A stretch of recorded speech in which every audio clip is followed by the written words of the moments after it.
트렉스랑 티볼리가 진짜 서로 다른 의미로 굉장히 큰 역할을 하고 있는 것 같습니다. 트렉스는 국내 소형 SUV 시장에 새로운 기준점을 만들었다 평가해도 과언이 아니고요. 티볼리는 어쩌다 보니 안 좋은 사례를 하나 만들었다고 봐야 할까요? 그런데 오늘 얘기할 건 의외로 르노가 KG 모빌리티를 위협할 수도 있다는 겁니다.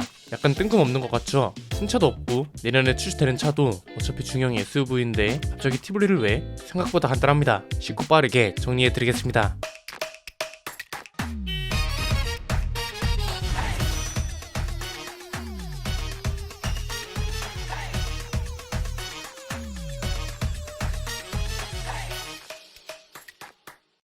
현대기아차는 워낙 잘 나가는 회사라 이런 주제에서는 오히려 논외가 되는 것 같습니다. 트렉스가 지난달 판매량으로 코나를 압도적으로 이기긴 했지만 어쨌든 현대차 그룹에는 세토스라는 차가 있잖아요. 그래서 코나가 없으면 세토스가 잘 나가면 되는 거니까 크게 타격이 없는 사실이기도 하고요. 어차피 현대기아차는 소형 SUV가 없어도 국산차 점유율 80% 이상이라는 건 변함이 없을 겁니다. 왜냐면 그랜저, 소렌토, 카니발 이런 차들이 있는데 어떻게 르쉐 케이지가 이런 차들까지 방어하겠어요. 그래도 일단 소형 SUV 시장은 모든 사례가 만들어졌습니다. 비싸게 나오면 기존 소비자들도 등을 돌린다는 걸 코나가 증명했고요. 저렴하게 잘 나오는 순간 점유율이 바닥이던 회사도 하루아침에 기사회생할 수 있다는 걸 트렉스가 증명했습니다. 그리고 잘 나가던 회사가 한순간 삐끗하면 응원이 비판으로 뒤집어진다는 걸 티볼리가 증명했습니다. 사실상 이 시장은 모든 가이드라인이 만들어졌다고 보면 되는 겁니다. 좋은 사례만 참고하면 망할 일이 없는 시장이고 이런 사례들이 있음에도 망한다는 건 그건 진짜 자동차 회사가 맞는 건지 스스로 다시 생각해볼 필요가 있는 겁니다. 일단 아직 티볼리에 대해서 마냥 뭐라고 할 수만은 없습니다. 왜냐면 6월이랑 7월 판매량을 봐야 제가 말씀드린 게 맞는 건지 틀린 건지 알 수 있고 만약 제가 말씀드린 게 틀렸다면 저는 진짜 KG 모빌리티한테 크게 사과를 해야 하는 거잖아요. 그런데 대신 제가 할 수 있는 게 아예 없는 건 아닙니다. 앞으로 출시될 다른 브랜드의 신차가 KG 모빌리티에 어떤 영향을 끼칠 수 있는지 예측 내지는 전망 정도는 충분히 할 수 있습니다. 왜냐면 실제로 KG를 쉐보레는 이미 공격하고 있고 르노도 동시에 참전할 가능성이 높거든요. 쉐보레는 이미 잘 알려진 대로 트레일 블레이저 페이스리프트 모델을 조기 출시할 예정입니다. 저는 트렉스보다 얘가 더 궁금하긴 합니다. 왜냐면 이 차는 진짜 기존에도 반응이 꽤 좋았습니다. 실내 디자인만 제외하면 거의 모든 게 완벽한 차였단 말이죠. 여기에 트렉스가 저렴한 가격이 굉장히 중요하다는 걸 증명해줬으니 페이스리프트 모델이라도 가격을 함부로 올릴 수 없고 오히려 경제적 트림을 신설한다는 명분으로 시작 가격을 낮출 수도 있다고 봅니다. 그러면서 주력 모델 가격을 2,800만원 내외로 맞추는 거죠. 왜냐면 이렇게 되면 주력 모델을 기준으로 트렉스랑 트레일 블레이저가 아주 미묘하게 겹치지 않는 위치가 되거든요. 제대로 가성비를 원한다면 트렉스를, 그래도 조금은 고급스러운 구성을 원한다면 트레일 블레이저로 가는 거죠. 이렇게 되면 한국제임이 진짜 국내 소형 SUV 시장을 장악할 수 있을 거라고 봅니다. 이제는 트렉스 판매 간섭을 어떻게 피해 갈 건지를 잘 연구해 봐야겠죠. 이걸 실패하면 에스페로 사례를 그대로 재현할 수도 있는 거라 아마 이것 때문에 지금 머리가 꽤 아플 것으로 보입니다. 그런데 의외로 르노코리아가 KG 모빌리티 뿐만 아니라 쉐보레까지도 긴장하게 할 수도 있다고 봅니다. 왜 이렇게 생각하냐고요? 간단합니다. 크게 세 가지인데요. 첫 번째는 티볼리를 향한 여론이 지금 어떻게 됐는지부터 파악할 필요가 있습니다. 얼마 전에 여론도 확인해 볼 겸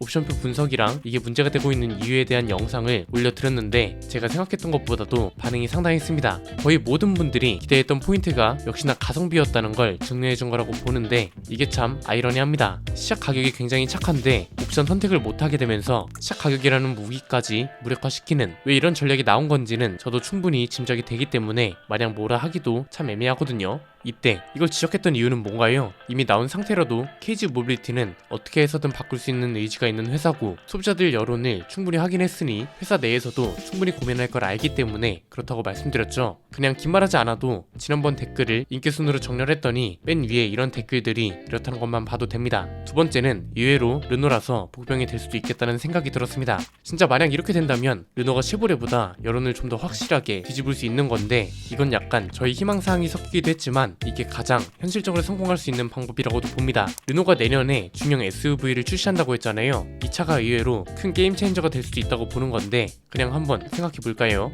하이브리드 SUV입니다. 거기에 중형 SUV죠. 중형 SUV는 이미 하이브리드가 압도적으로 팔린다는 게 증명이 됐잖아요. 심지어 국내 생산입니다. 국내 생산이 중요한 이유는 뭐라고 했나요? 트렉스를 보면 되죠. 트렉스가 미국보다 한국 가격이 저렴한 이유가 국내 생산이기 때문에 그런 거잖아요. 그리고 또 하나 중요한 포인트가 중국 지리 자동차가 합작해서 만든다는 겁니다. 이게 회사 입장에서 보면 순수하게 르노의 자본만 들어가는 게 아니잖아요. 애초에 자본력으로 밀어붙이길 좋아하는 중국 기업의 자본도 분명 들어간단 말이죠. 이게 오히려 가격을 저렴하게 내놓을 수 있는 근거가 될 수도 있을 것 같습니다. 왜냐면 소비자 입장하고도 연결이 되는데 어쨌든 중국 합작이라는 게 약간 부작용이 될 수도 있을 것 같거든요. 국내에서 생산된다는 게 메이드 인 코리아로 세탁하기 위한 전략으로 보는 시각도 분명 있단 말이죠. 이것 때문이라도 가격을 좀 더 저렴하게 내놓을 수밖에 없을 겁니다. 여기서 이제 소렌토랑 비교가 되어야 하는데 소렌토 하이브리드 시작 가격이 3,600만원입니다. 솔직히 200만원 정도 차이면 조금 더 모아서 소렌토를 사겠다는 분들이 굉장히 많을 겁니다. 심지어 조금 있으면 페이스리프트까지 되잖아요. 거의 한 400만원 정도 차이가 나야 이 정도면 아무리 중국 자본이 들어갔어도 살만한데 이렇게 될 겁니다. 지금 딱 일본차 여론이 이렇거든요. 불매 운동 때 한창 안 좋았다가 요즘 현대차 가격이 오르니까 캠리나 넥서스 ES 같은 차들 여론이 확 뒤집혔습니다. 여기서 좀 더 확장해보면 르노 신차 하이브리드 모델 가격이 3,200만원 정도에서 시작된다고 가정해보겠습니다.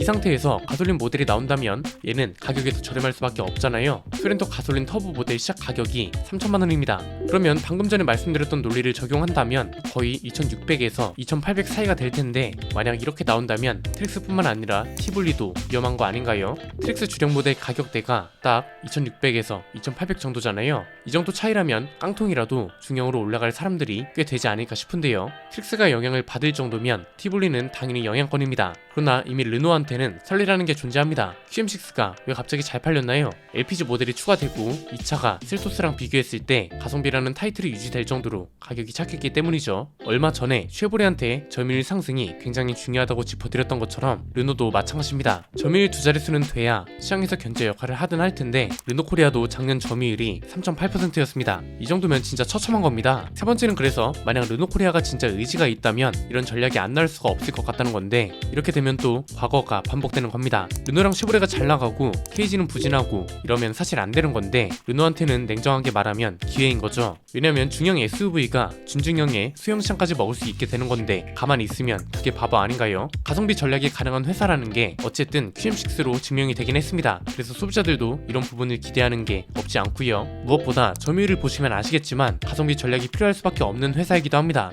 작년부터 올해까지 자동차 시장에서 가성비를 빼면 시체라는 말이 어울릴 정도로 가격이 중요해졌습니다. 현대차는 가격 상승이 터무니없으면 안 된다는 걸 증명했습니다. KG랑 쉐보레는 저렴하면 된다는 걸 증명했고요. 만약 이런 여론이 막강한 상황에 내년에 출시되는 신차가 비싸게 나온다? 이건 진짜 대놓고 우리 차는 사지 마세요. 이렇게 광고하는 꼴입니다. 아마 내년에 나오는 신차가 비싸게 나온다면 르노 코리아는 무너진 기대를 회복하는 데까지 시간이 굉장히 많이 걸릴 겁니다. 토리스가 기대치를 확 올려놔서 그 다음에 나오는 차들도 가성비 전략을 기대하게 만드는 것처럼 르노 신차가 기대치를 확 꺾어버리면 다음 차도 이런 식으로 나올 거라면서 기대보다 비판이 많을 겁니다. 심지어 국내 생산내라는 큰 조건까지 갖추고 가격을 이런 식으로 내놓으면 안 되죠. 물론 이걸 뒤집힐 가능성이 아예 없는 건 아닙니다. 어떤 경우냐면 이 신차가 한국 시장 점유율 상승이 목적이 아니라 수출 목적으로 만들어진다면 여기서부터는 또 복잡해지는 겁니다. 왜냐면 사실 수출이 회사한테는 돈이 더 되는 게 사실이거든요. 이미 작년 실적이 증명했죠. 국내 판매량은 줄었는데 수출이 늘면서 말도 안 되는 흑자를 기록한 거예요. 근데 이건 최악의 상황이라고 보고요. 어쨌든 한국에 공장이 있고 판매처가 있기 때문에 최악의 상황까지는 가기 힘들지 않을까 싶습니다.